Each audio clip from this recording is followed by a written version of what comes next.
ज्यावेळेस भाजीला काय नसते किंवा भाजी खायचा कंटाळा आला की बघा, अशी भन्नाट चटणी फक्त टोमॅटो आणि कांदा वापरून ही चटणी एकदम चविष्ट अशी आपल्याला तयार करायची आहे. तर इथे घेतलेले आहेत बघा मी शेंगदाणे आणि थोडंसं तेल टाकायचं. शेंगदाणे चांगले परतवून घ्यायचे आहेत. शेंगदाणे छान करपूस भाजले तळले की मग लगेच आपल्या थोडीशी त्याच्यामध्ये बेडगी मिरची किंवा साधी मिरची टाकायची, ती पण तळून घ्यायची.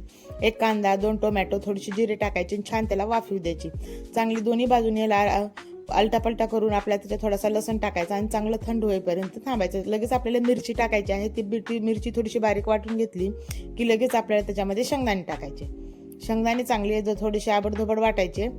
आपण कांदा, लगेच टोमॅटो हे वगैरे टाकून घ्यायचं.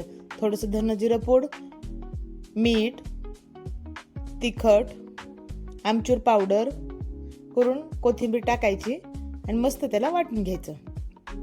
आबडधोबडच वाटायचं, म्हणजे खूप बारीक पण गरज नाही. अशी अतिशय मस्त ही आपली भन्नाट चवीची ही चटणी आपली तयार होते एकदम 5 मिनिटांमध्ये आणि कमी साहित्यात झणझणीत ही आपली चटणी तयार होते.